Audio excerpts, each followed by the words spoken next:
Market లో invest చేసి మీ డబ్బులు డబుల్ చేసుకోవాలనుకుంటున్నారా? విజయవాడలో జరిగే సుందరరామిరెడ్డి గారి లైవ్ సెమినార్ కి అటెండ్ అవ్వండి. నమస్తే, welcome back to Suman TV. నేను మీ సంజయ్. ఈరోజు మనతో పాటు ఉన్నారు ఇంటర్నేషనల్ సర్టిఫైడ్ మైండ్ఫుల్నెస్ మరియు హ్యాపీనెస్ కోచ్ డాక్టర్ అనూహ్య గారు. మేంతో మాట్లాడి కొన్ని విషయాలు తెలుసుకుందాం. నమస్తే మ్యామ్. నమస్తే అండి. మ్యామ్, కొంతమంది వ్యక్తుల్లో చూసాను ఇలాంటి ప్రవర్తన. ఏ విధంగా అంటే మనం ఏం మాట్లాడినా చిరాకు పడుతూ ఉంటారు, ఎవరి మీద పడితే వాళ్ళ మీద అరుస్తూ ఉంటారు, చిన్న చిన్న వాడికి కోపం వస్తూ ఉంటుంది. అసలు వాళ్ళపైన అంటే వాళ్ళ రిలేషన్ అంటే వాళ్ళకి బాగా దగ్గరైన వాళ్ళ మీద చిరాకు పడుతూ ఉంటారు, అసలు పరిచయం లేని వాళ్ళపై కూడా చిరాకులు పడుతూ ఉంటారు. అసలు ఎందుకు ఇలా జరుగుతుంది? ఆ మనిషి ప్రవర్తన అలా మారడానికి గల కారణాలు ఏంటంటారు? అవును, మనం చాలా మందిని చూస్తూ ఉంటాం ఇట్లా. సో బేసిక్గా వీళ్ళు అట్లా బిహేవ్ చేయడానికి కారణం ఏంటి అంటే భావోద్వేగాలు. వాళ్ళ భావోద్వేగాల్ని వారు గుర్తించలేరు అనమాట, ఎట్లా అవుతుంది అది అని. అందుకని వీరు ఇట్లా తరచూ ఎదుటి వ్యక్తి మీద కోప్పడటం కానీ, చాలా ఇరిటబుల్గా ఉంటారనమాట, చికాగ్గా కాన్స్టెంట్గా పొద్దున్న లేచిన దగ్గర నుంచి మళ్ళీ రాత్రి పడుకున్నంత వరకు వాళ్ళు అదొక రకమైన చిరాకుని క్యారీ ఫార్వర్డ్ చేస్తూ ఉంటారు. చాలా ఇరిటబుల్గా ఉంటారు. అంటే వాళ్ళతో పాటు ఉన్న వ్యక్తులు కూడా అమ్మో ఏమంటే ఇప్పుడు కోపం వస్తుందో అన్న భయంతో ఉంటారు చుట్టుపక్కల ఉన్న వ్యక్తులు కూడాను. అసలు ఇట్లా మనుషులు ఉండడానికి కారణాలు ఏంటి అంటే, ఒకటి వాళ్ళ ఎమోషన్స్ ని వాళ్ళు భావోద్వేగాల్ని నెగ్లెక్ట్ చేస్తున్నారు, ఎక్స్పీరియన్స్ చేయట్లేదు, నెగ్లెక్ట్ చేస్తున్నారు.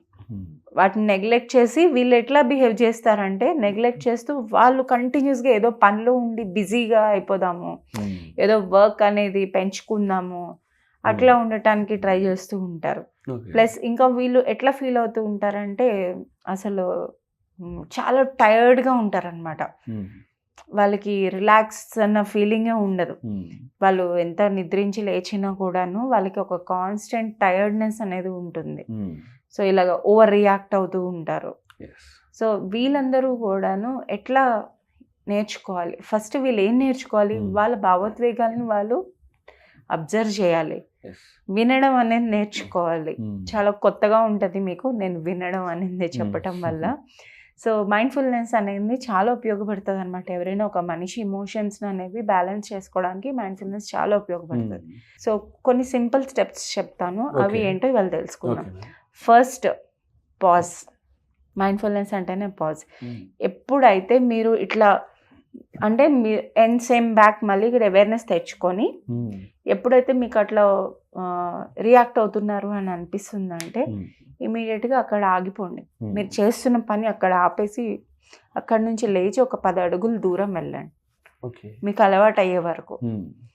సో ఆ బ్రేక్లోని ఏమవుతుందంటే కొంచెం మనం ఆ రియాక్ట్ అవ్వడం అనేది తగ్గుతుంది. సెకండ్ క్వశ్చన్ మీకు మీరు అడగాల్సింది ఏంటి అంటే, అసలు నేను ఏంటి ఫీల్ అవుతున్నాను ఇప్పుడు?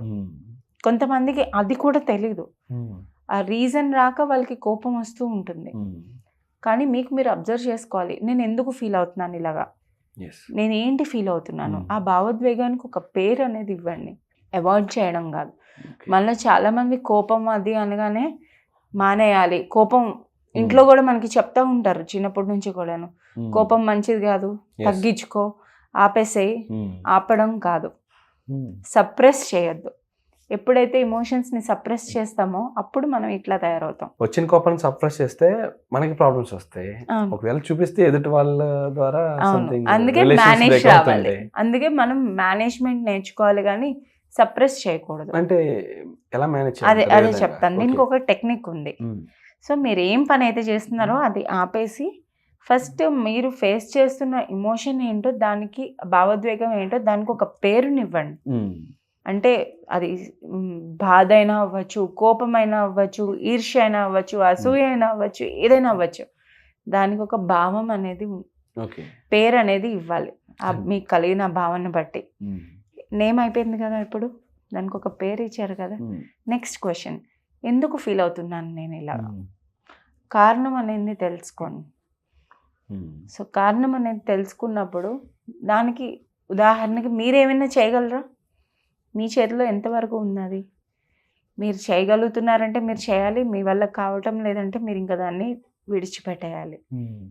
ఎట్లా మనం చాలా వింటూ వచ్చాము, ఏంటది, కళ్ళు మూసుకొని 10 నుంచి 1 అంకెలు లెక్క పెట్టు, ఇట్లా చెప్తూ ఉండేవారు కదా. వాళ్ళు ఏం చెప్తున్నారు? ఇదే విడడం అనేది నేర్పిస్తున్నారు, లెటింగ్ గో అనేది మనకి నేర్పిస్తూ వచ్చారు.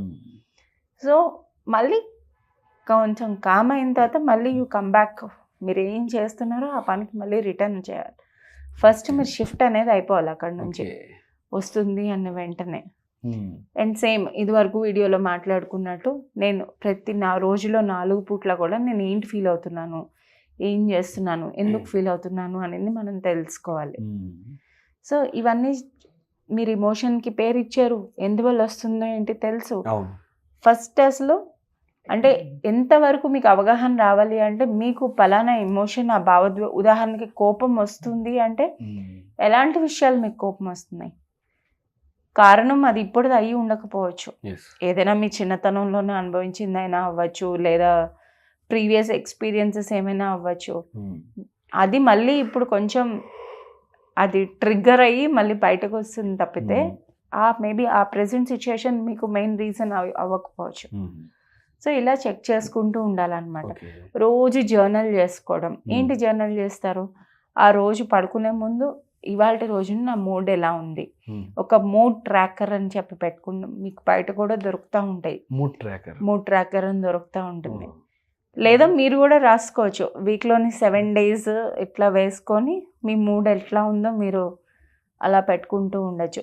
ఇది చేయటం వల్ల మనకి ఏంటి ఉపయోగం, మన ఎమోషన్స్ మన కోసం మనం తెలుసుకోవచ్చు, ఇంకా బాగాను మన కంట్రోల్లో ఉంటాయి ఎట్లా ఉంది ఏంటి అని.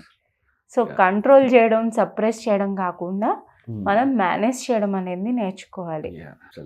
నిజంగా ప్రతి ఒక్కరు కూడా పెద్దలు ఇదే చెప్తుంటారు, కోపాన్ని తగ్గించుకో కంప్రెస్ చేసుకోమని చెప్తుంటారు, వాళ్ళు తెలిసినా తెలియకపోయినా. కానీ దానివల్ల మనకు ప్రాబ్లమ్స్ వస్తాయి. అలాగని కోపాన్ని చూపించామంటే ఎదుటి వాళ్ళతో రిలేషన్స్ బ్రేక్ అవుతాయి. మీరు అన్నట్టుగా ఇరిటేషన్ వీటిని తగ్గించుకోవాలంటే మీరు అన్నట్టు వాటి మూలాలు ఎక్కడ ఉన్నాయి, వాటి కారణం ఎందుకు వస్తుంది అసలు అనే కారణం తెలుసుకొని వాటిని మేనేజ్ చేయగలిగితే నిజంగా సిట్ విత్ దట్ ఎమోషన్ అంటాం మేము. మన హెల్త్ పరంగా బాగుంటుంది, చుట్టుపక్కల ఉన్న రిలేషన్స్ బాండింగ్ అన్నీ కూడా బాగుంటాయి అందరితోని. Exactly. Thank you ma'am, thank you very much. Thank you.